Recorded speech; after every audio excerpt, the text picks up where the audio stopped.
ዋጓን ዩቲዩብ ዋጓን ገነርስ ዋጓን አርሰናላውያን እንደምን አደራችሁ እንደምን ዋላችሁ እንደምን አመሻችሁ በያላችሁበት ሀገር ሰዓት አቆጣጠር እንደምከረማችሁ ሳሚ ነኝ ለማታውቁኝ የዩቲዩብ ቻናሌ ስም ሳሚ ገነር ይባላል የአርሰናል ደጋፊ ሆናችሁና ስለ አርሰናል መስማት የምትወዱ እንዲሁም የሌላ ክለብ ደጋፊዎች ሆናችሁ ስለ አርሰናል መስማት ይመቸናል እንፈልጋለን የምትሉ ከሆነ እንጠብቃላችሁ አሁኑኑ ሰብስክራይብ በማድረግ የዩቲዩብ ቻናሌ ቤተሰሙን ትችላላችሁ ነባሮች ላይክ ሼር ኮሜንት ላይ ሐሳብ አስተያየታችሁን በመስጠት ዩቲዩብ ቻናላችንን ሞቅ ደመቅ አድርጉልን ተመልሻለሁ እንግዲህ ከአምስተኛ ዙር የኤፍኤ ካፕ መርሃ ግብር በኋላ አርሰናል ከሜዳው ውጪ ተጉዞ ማንስፊልድ ታውንን አስተናግዶ እንግዲህ 2-1 በሆነ ውጤት ማሸነፍ ችሏል አይኖ ውጤቱ የገመትነውን ያክል አይደለም የዛሬውን ጨዋታ 4-0 ስል ነበር ትላንት በፕሪቪው ቪዲዮ የገመትኩት ነገር ግን የዛሬው ውጤት ግን በተቃራኒ 2-1 በሆነ ጠባብ ውጤት ነበር ማሸነፍ የቻልነው ስለዚህ ጨዋታ አንዳንድ ነገር እንላለን እንዲሁም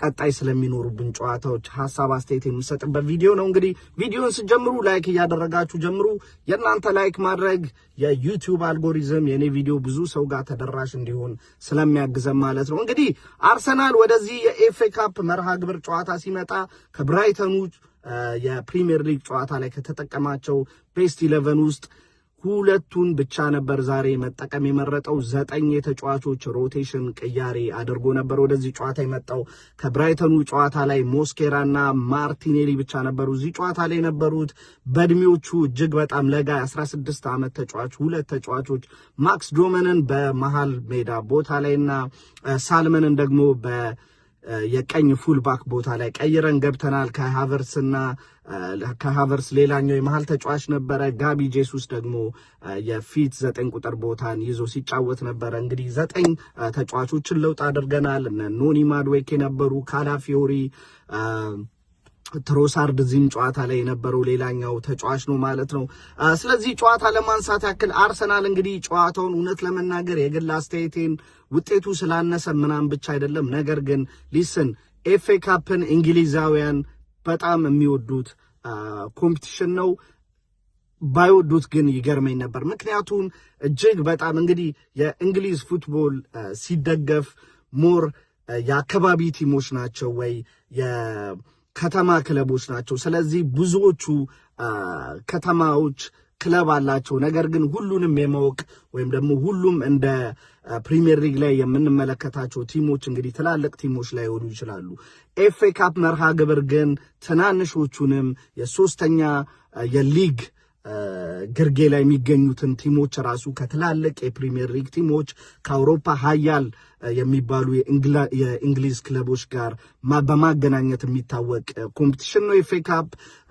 በሰርፕራይዚንግሊ በሚሆን መልኩ ደግሞ እነዚህ የተናቁ የሚባሉ ትናንሽ ክለቦች ደግሞ ትላልቅ የፕሪሚየር ሊግ ቲሞችን ገንድሰው ከውድድሩ ውጪ ሲያደርጉ በተደጋጋሚ የምንመለከተው ነው የግሪምስቢ ታውን ማንቸስተር ዩናይትድን ከካራቦ ካፕ ውድድር ውጪ ያደረጉበት ምናስታውሰው ነው እንዲሁም የዛሬ ተጋጣሚያችን ማንስፊልድ ታውን ራሱ እዚህ ለመድረስ የአምና ሻምፒዮኖችን ክሪስታል ፓላስን እንዲሁም በርንሌና የሻምፒዮንሺፕ ቲሙን ሼፊልድ ዩናይትድን አሸንፈው ነበር ወደዚህ የመጡት ዛሬ ለኛም ቀላል የቤት ስራ አልሰጡንም እጅግ ለዚህ ከዚህ ጨዋታ የተለየ ነገር ይዞ ለመውጣት በሙሉ ወኔ ነበረ ሲጫወቱ የነበረው ፊዚካል ፉትቦል ነበረው ሊስን አርሰናል እውነት ለመናገር በሙሉ ማርሽ ተጫውተዋል ብዬ አላስብም የአርሰናል ተጫዋቾች ራሳቸውን እጅግ በጣም ከጉዳት እየጠበቁ ነበረ የሚጫወቱት ሌላኛው ደግሞ የለመድነውን ያክል የኳስ ፍሎ እንዳንመለከት ያደረገን ደግሞ ሜዳው ሌላኛው አድቫንቴጅ ነበር ለነሱ ምክንያቱም እጅግ በጣም ያልተመቸ ፕሪሚየር ሊግ ላይ ከምንመለከታቸው ሜዶች እጅግ ኳሊቲው ዝቅ ያለ ሜዳ ነበረ ነገር ግን ፌር ፕሌይ ለማንስፊልድ ታውኖች እጅግ በጣም ለዚህ ውጤት ፋይት አድርጓል አርሰናል ጨዋታው እንደነገርኳችሁ የ9 ተጫዋቾች ሮቴሽን አድርጎ ነበር የጀመረው ጨዋታውንም በአግባቡ ማኔጅ አድርጎ መጀመር ችሎ ነበረ ነገር ግን በመሃል ደግሞ ማንስፊልድ ታውኖች የተወሰኑ የቤት ስራዎችን አርሰናል ፈተና የሆኑ ሙከሮችን ያደረጉ ነበር አርሰናል የመጀመሪያውን ግብ እንግዲህ በኖኒ ማድዌኬ ለእረፍት ከመውጣታችን ጥቂት ደቂቃዎች አስቀድመን ነበር በኖኒ ማዱዌኬ አማካኝነት የመጀመሪያ ግባችንን ያስቆጠርነው።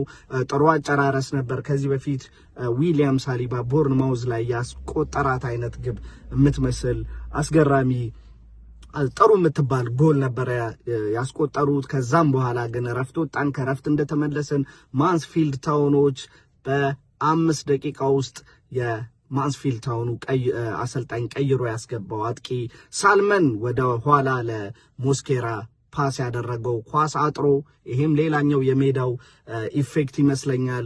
ነገር ግን ሊስን ሞስኬራ ያችን ኳስ ሪስክ ወስዶ ማዳን ይችል ነበር ብዬ አስባለሁ። ነገር ግን የማንስፊልድ ታውኑ አጥቂ እጅግ በጣም በሚገርም ስኪል ሞስኬራን ቀንሶት ገድሎት እንግዲህ በስፒድም በልጦታል ሞስኬራ ቢከተለውም፣ ነገር ግን ሙሉ ለሙሉ ሪከቨር ማድረግ አልቻለም። ያችን ኳስ አስቆጠሩ። እንግዲህ አንዳቻ ሲሆኑ ሜዳው ላይ የነበረው ድባብ ይናገራል። ኢቭን ኮሜንታተሮቹ የሆነ ሰርፕራይዚንግ ውጤት ጠብቀው ነበረ። ነገር ግን ሊስን አርሰናል ኤብሪቼዜን በማክስ ዶመን ቀይሮ እንዲሁም ቡካዮ ሳካም እዚህ ጨዋታ ላይ ተቀይሮ መግባት ችሎ ነበረ። ኤኒዌይስ ኤብሪቼዜ ባስቆጠራት ሌላኛ አስደናቂ ጎል አርሰናል ጨዋታውን 2-1 ገድሏል። ዋናው ነገር የቤት ስራችንን ተወተን ወደ ቀጣዩ ዙር ማለፋችንን አረጋግጠናል። በጣም ደስ ያለኝ የወደድኩት ጥሩ ጎን የዚህ ጨዋታ ብዙ የተጫዋቾች ለውጥ ያደረግንበት ያሳረፍንበት ነው። ምክንያቱም ደግሞ ወሳኝ የምንላቸው የቲሙ ቁልፍ ተጫዋቾች በደንብ እዚህ ጨዋታ ላይ ሙሉ ረፍት አግኝተዋል። እንደነ ዳቪድ ራያ፣ ዙቢሜንዲ፣ ዴክላን ራይስ፣ ቪክቶር ዮኬሬዝ የመሳሰሉ ተጫዋቾች እነ ሳሊባ ሙሉ የጨዋታ ረፍት ያገኙ ናቸው። እነ ቡካዮ ሳካም ወደ መጨረሻ አካባቢ ላይ ደግሞ እነ ቡካዮ ሳካ እና ኤብሪቼ ኤዜ እነ ቲምበር ተቀይረው መግባት ችለው ነበረ። ስለዚህ ብዙ ተጫዋቾችን ያሳረፍንበት መርሃ ግብር ስለሆነ በአንድ በኩል ወድጄዋለሁ። ነገር ግን እንደዚህ ማርሽ ቀንሰን ራሱ ተጫውተን እዚህ ጨዋታ ላይ 2 ተጫዋቾቻችንን በጉዳት አጥተናል። ካላፊዮሪና ትሮሳርድ እንግዲህ ተጎርተው ከሜዳ ተቀይረው የወጡ ተጫዋቾች ናቸው። ጉዳታቸው ምን ያህል ከሜዳ እንደሚያርቃቸው አሁን ላይ ማወቅ አልቻልኩም። እንግዲህ በቀጣዩ ቪዲዮ የጉዳታቸውን ከቻምፒዮንስ ሊጉ የባየር ሌቨርኩሰን ጨዋታ ፕሪቪው ቪዲዮ ጋር አንድ ላይ ይዤ መመጣ ይሆናል ማለት ነው። ዋናው ነገር የቤት ስራችንን ተወተናል። ቀጣይ እንግዲህ የሚኖሩብን ጨዋታዎች አሉ። ነገር ግን ሊስን ከዛ ከወልቨርሃምፕተኑ ጨዋታ በኋላ አሁንም ያሸነፊነት ጉዟችን እንደቀጠለ ነው። በፕሪሚየር ሊግ 3 ጨዋታዎችን አሸነፈን። ኤፍኤ ካፕ ዛሬውን ጨምሮ 4 ተከታታይ ድሎችን ማግኘት ችለናል። ከዚህ በኋላ እንግዲህ የሚኖሩብን የፕሪሚየር ሊግ እና የቻምፒዮንስ ሊግ ጨዋታ አለ። ከዛም በኋላ ግን ከ3 ጨዋታዎች በኋላ የሚመጣ የካራቦ ካፕ ወሳኝ የፋይናል ጨዋታ አለብን ከማንቸስተር ሲቲ ማለት ነው።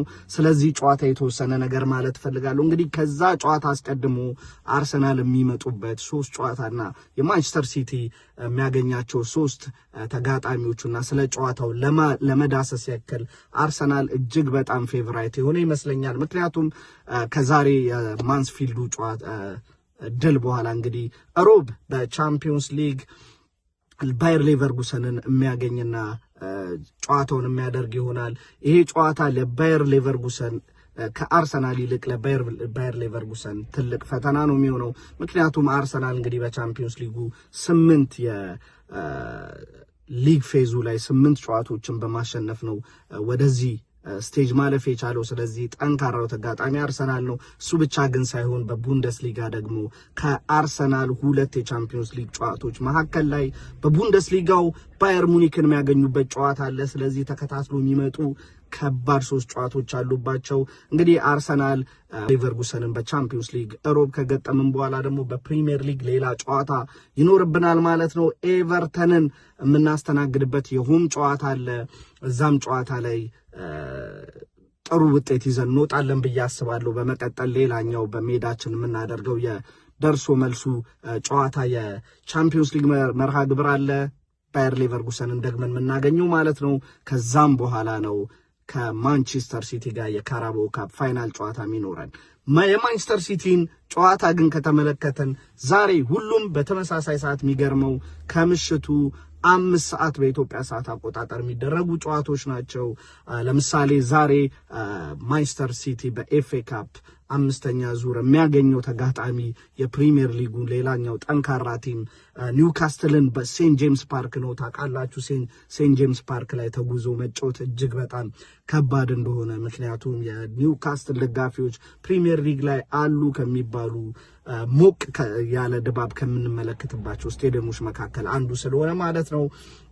ከዛም በኋላ ግን በመቀጠል ደግሞ በቻምፒዮንስ ሊግ የሚያገኙት ተጋጣሚ ሪያል ማድሪድን ነው።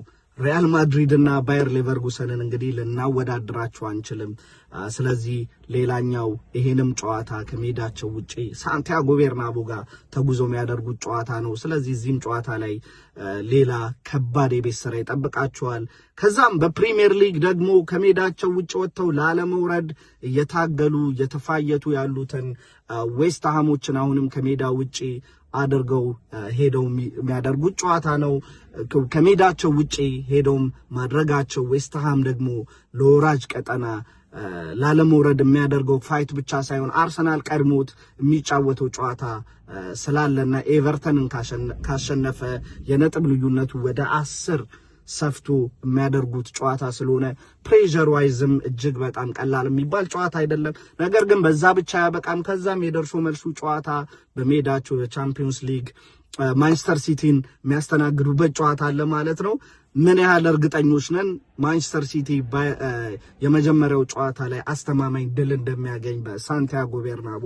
ስለዚህ የቤት ሰራው ሳንቲያጎ ቤርናቦ ላይ ካላለቀ በሜዳቸው እጅግ በጣም ከባድ የደርሶ መልሱ ጨዋታ ይካሄዳል ማለት ነው። ስለዚህ ከዛ የካራቦ ካፕ ፋይናል ጨዋታ በፊት ማንቸስተር ሲቲ በእነዚህ የመሳሰሉ እጅግ በጣም ከባድ መርሃ ግብሮች ይጠመዳል። ስለዚህ ለአርሰናል እጅግ በጣም ምቹ የሆነ ኮምፒቲሽን ነው ለማለት እና ደግሞ ድልድሎቻችንም በጣም እጅግ በጣም ለኛ የሚስማሙ አይነት ነበሩ። ነገር ግን ሊስን ነበሩ ማለቱን አልፈን ፋይናል ፕሮዳክቱን ዋንጫ በመሳም የመጀመሪያው ዋንጫችንን እንግዲህ ካራቦ ካፕ ራሱን የሊግ ተቀናቃኛችንን ማንቸስተር ሲቲን በመርታት በዌምብሌይ ስቴዲየም ከፍ አድርገን መሳም አለብን ብዬ አስባለሁ።